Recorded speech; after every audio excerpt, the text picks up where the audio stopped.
Meeting of minds के social media के सारे लिंक्स आपके स्क्रीन पर हैं। आपसे विनम्र निवेदन करना चाहता हूँ, दिली गुजारिश करना चाहता हूँ, सब्सक्राइब करिए। कमर्शियल पर्पस के लिए नहीं, ह्यूमन कॉज के लिए सच और सच्चाई की बात करना चाहता हूँ। जितने लोगों तक पहुँच पाऊँ प्रयास है। प्यारे देशवासियों, आपसे थ्योरीज पर बात हो रही है। 3 थ्योरीज मैं आपके सामने रख चुका हूँ। अब आज मैं चौथी और अंतिम थ्योरी पर आपसे बात करने वाला हूँ। जिस तरह से मैंने आपसे कहा था कि पहली थ्योरी जो प्रभुत्व की थ्योरी थी, थ्योरी ऑफ डोमिनियन की बात थी, उससे दूसरी थ्योरी एक लॉजिकल उसका कंक्लूजन होता है इन थ्योरी ऑफ एलिमिनेशन, जिसको हमने नकारा है इसलिए कि ह्यूमैनिटी और इस दुनिया का बनाने वाला उसको स्वीकार्यता नहीं देता। इसलिए कोई भी सभ्य समाज उसके साथ खड़ा नहीं हो सकता। आज हम जिस थ्योरी पे बात करने वाले हैं वो तीसरी थ्योरी, जिसकी मैंने आपसे बात की, सह-अस्तित्व की थ्योरी, कोएग्जिस्टेंस की थ्योरी, सब रहें, सब फलें, सब फूलें, इसकी थ्योरी। लेकिन कुछ वास्तविकताएं समाज की होती हैं, रहती हैं। बात इतनी आइडियल ना हो जाए कि आदर्शवाद उस हद तक न चला जाए कि धरातल पर जो समस्याएं हैं, जो विविधताएं हैं, जो गतिरोध है, जो विरोध है, जो चिंताएं हैं, जो कहीं ना कहीं पीड़ा देने वाली हैं, उनको सिरे से नकार दिया जाए। इसलिए चौथी जो थ्योरी है उसको कहते हैं थ्योरी ऑफ कंसिलिएशन। कंसिलिएशन का क्या मतलब है? कंसिलिएशन का मतलब ये है कि समस्याओं का होना, गतिरोध का बन जाना, एक दूसरे के अगेंस्ट विरोध में चले जाना, किसी कॉन्फ्लिक्ट का उत्पन्न हो जाना। ये बात इंडिविजुअल पे भी लागू होती है, ग्रुप पे लागू होती है, संस्थाओं पे लागू होती है, राष्ट्रों पे लागू होती है। इसमें टेरिटोरियल डिस्प्यूट्स हो सकते हैं, इसमें पॉलिटिकल डिस्प्यूट्स हो सकते हैं, उसमें क्लेम्स और काउंटर क्लेम्स हो सकते हैं, उसमें नैरेटिव्स और काउंटर नैरेटिव्स हो सकते हैं।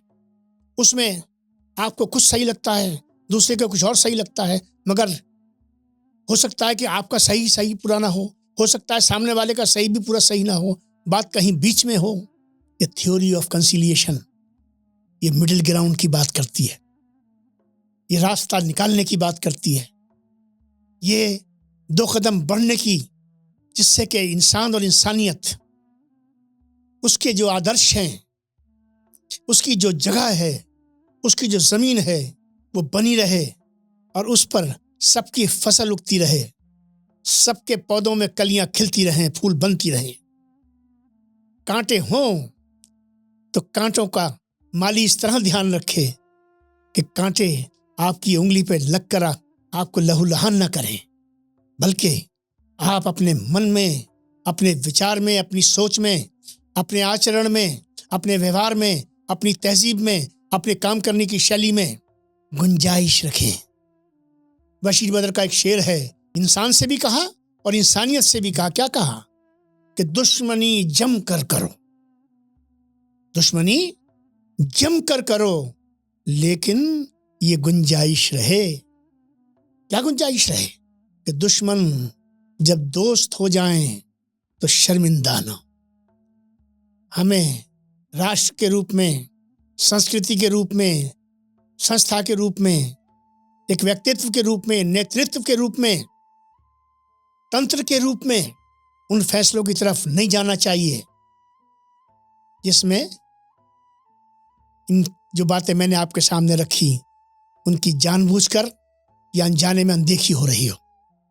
थ्योरी ऑफ कंसिलिएशन ये कहती है कि कुछ आप सही होंगे, कुछ मैं सही होऊंगा, कुछ आप गलत होंगे, कुछ मैं गलत होऊंगा। आइए मिल बैठकर बात करें, एक दूसरे को समझने की ईमानदाराना कोशिश करें और ये देखें, दोनों दिलों में गुंजाइश करके चलें, एक दूसरे को शत्रु न माने, एक दूसरे को परिवार माने। और जब आप परिवार की भावना से चलेंगे तो बड़े से बड़ा झगड़ा निबट सकता है। उसको कहते हैं थ्योरी ऑफ कंसिलिएशन। इसलिए मैं अपनी चौथी थ्योरी में अपने राष्ट्र में एक चीज़ की शुरुआत करना चाहता हूँ। हमारे राष्ट्र में जितनी भिन्नताएं हैं, जितनी डाइवर्सिटी है, हम एक राष्ट्र के रूप में, एक संस्कृति के रूप में उसको सेलिब्रेट करते आए हैं, उसको ऑनर करते आए हैं, उसको अपना पहला गौरव मानते चले आए हैं। हमने सबको फलने फूलने के अवसर दिए, मौके दिए हैं। लेकिन आज हमारे समाज में पिछले विभाजन के बाद से विशेषकर कई सारी ऐसी समस्याएं खड़ी हो गई हैं जिससे हमारे समाज में एक दूसरे के प्रति शंका पैदा हो रही है, प्रश्न खड़े हो रहे हैं। हम उस तरह हमारे अंदर जो सिनर्जी हमें चाहिए एक राष्ट्र के रूप में, राष्ट्रीयता की जो हमसे डिमांड है, जो मुतालबा है हमसे, वो क्या है? एक बनो, बंद मुट्ठी की तरह बनो, ताकि तुम्हारी एकता किसी को नुकसान पहुंचाने के लिए नहीं, तुम्हें अपने आप में अपने आप को ताकत देने के लिए और सक्षम बनाने के लिए और मजबूत बनाने के लिए और सेल्फ कॉन्फिडेंट बनाने के लिए और डायनेमिक बनाने के लिए। एक बात अटल जी ने कही थी, उनको याद करके मैं कहना चाहता हूँ। उन्होंने कहा था, मतभेद हो सकता है, मनभेद नहीं होना चाहिए। जैसे उन्होंने एक और बात कही थी, दोस्त बदले जा सकते हैं, पड़ोसी नहीं बदले जा सकते। आज मैं इसी आयाम के अंदर एक बात जोड़ना चाहता हूं। हिंदू और मुसलमान इस देश की वो वास्तविकताएं हैं जिनको दोनों को बराबर से समझना पड़ेगा। इनमें से किसी की अनदेखी नहीं हो सकती, इनमें से किसी का एलिमिनेशन नहीं हो सकता, इनमें से किसी पर कोर्शन लागू नहीं हो सकता। ये दोनों, गांधी जी ने क्या कहा था? ये मेरी दो आंखें हैं। कुछ लोगों ने उस आंख को फोड़ दिया विभाजन से, लेकिन अगर कोई न्यूसेंस करने वाला न्यूसेंस कर जाए तो क्या हम उसकी न्यूसेंस से गवर्न होते रहेंगे? पिछले दिनों लखनऊ में हमने कार्यक्रम किया अंतरधर्म सौहार्द के ऊपर। उसमें राष्ट्रीय स्वयंसेवक संघ के सरसंघचालक जी आए और उन्होंने एक बड़ी महत्वपूर्ण बात कही, इसलिए कि कहीं ना कहीं कोई ना कोई पड़ाव पे तो आना पड़ेगा, कोई कट ऑफ तो बनाना पड़ेगा, कोई स्केल और पैरामीटर तो लेना पड़ेगा। या हम सिर्फ वही चीजें तलाश करते रहेंगे जो हमें एक दूसरे से बांटती हैं? उन्होंने क्या कहा? पिछले 200 साल के इतिहास में सबसे पहले ध्यान में आया अंग्रेज को।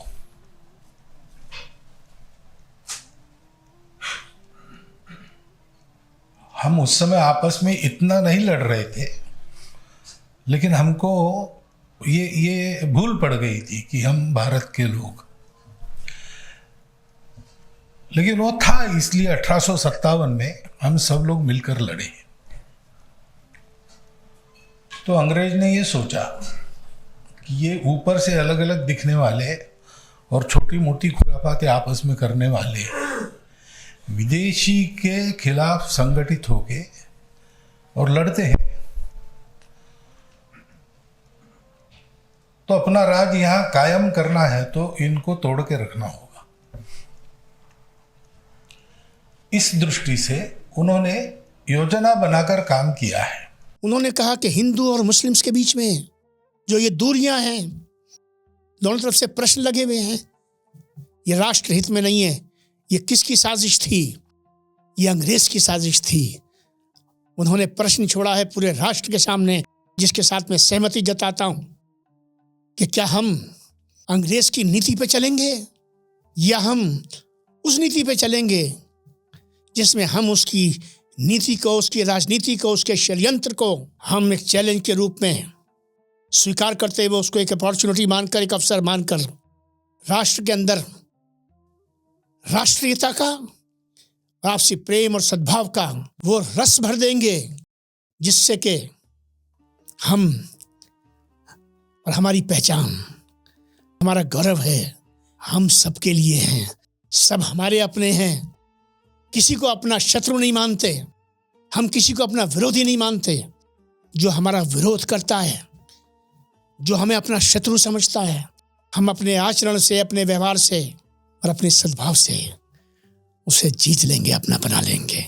इसलिए अंत में इस बात पर, अपनी इन थ्योरीज की बात पर को समाप्त करता हूँ कि इस राष्ट्र में जहाँ जहाँ जो भी, मैंने हिंदू मुसलमान करके बात ज़रूर की है, लेकिन मैं हिंदू मुसलमान करके बात करता नहीं हूँ। लेकिन मैं इसलिए कह रहा हूँ कि ये दो बड़ी इकाई, ये दो बड़े स्तंभ हैं, ये बड़े सुतून हैं जिन पर ये राष्ट्र, इसकी इमारत खड़ी है। एक सुतून में दरार आएगी तो दूसरे सुतून की ये जिम्मेवारी है, और पहला जो सुतून है उसका उसमें सहयोग होना चाहिए कि हम अपनी हर समस्या का हम उसका समाधान निकालेंगे। भारत सहअस्तित्व का नाम है, समानता का नाम है, समरसता का नाम है, सहभागिता का नाम है, पार्टनरशिप का नाम है। पार्टनरशिप क्यों कहा मैंने? पार्टनरशिप में जितने भी पार्टनर्स होते हैं सबका स्टेटस समान होता है। आइए हम एक राष्ट्र के रूप में सबको सम्मान देते हुए समानता की ओर बढ़े। बहुत बहुत धन्यवाद।